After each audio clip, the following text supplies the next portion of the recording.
नमस्कार, मैं नीतीश कुमार। अभी बिहार में देख ही रहे हैं आप किस तरीके का हलचल चल रहा है, खास करके बीपीएससी अभ्यर्थियों को लेकर के।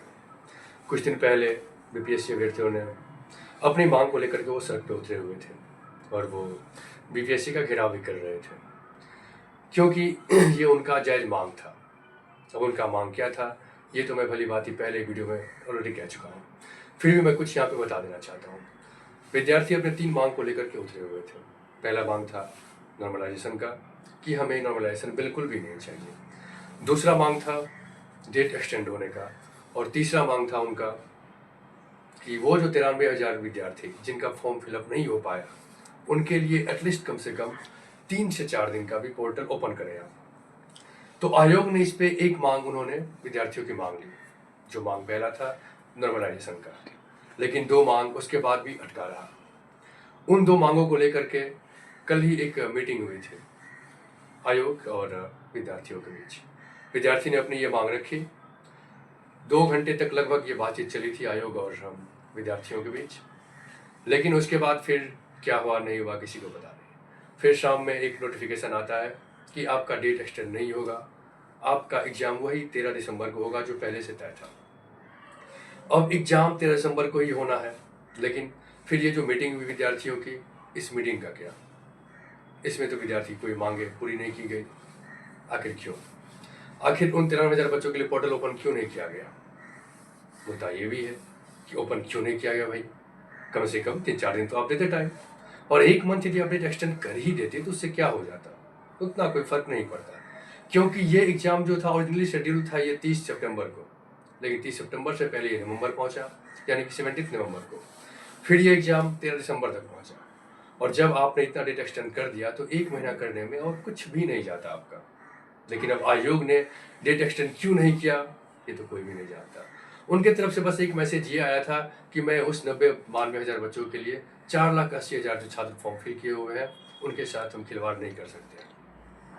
चलिए भाई, आपका तो ये मानने योग्य है कि चलिए ठीक है, आपने नहीं किया, लेकिन उन 93,000 बच्चों का भी कोई कसूर नहीं था।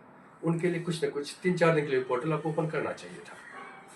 इसी संदर्भ में छात्र नेता दिलीप कुमार को गिरफ्तार किया गया था।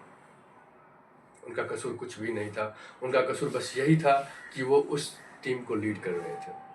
ये जो आंदोलन चल रहा था, उनको वो केवल लीड कर रहे थे। वो एक विद्यार्थियों के मांग को लेकर के आगे बढ़ रहे थे। ये कतई से कहीं से गलत नहीं लगता है, लेकिन फिर उन्हें इस बिना पे, बिना कुछ वजह, बिना के जाने उन्हें गिरफ्तार करते हैं, उन्हें मारते हैं, उन्हें पीटते हैं, उन्हें तरह तरह की यातनाएं दी जाती हैं। क्यों? मैं ये आयोग से और मैं सरकार से सवाल पूछना चाहता हूँ कि आखिर क्यों? उनका कसूर क्या है? क्या उन्होंने कुछ गलत किया है?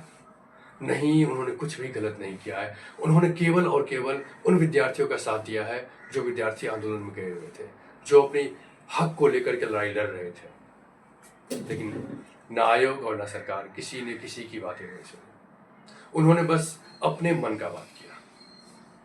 अब इसके पीछे का माजरा क्या है, ये कोई नहीं कह सकता है।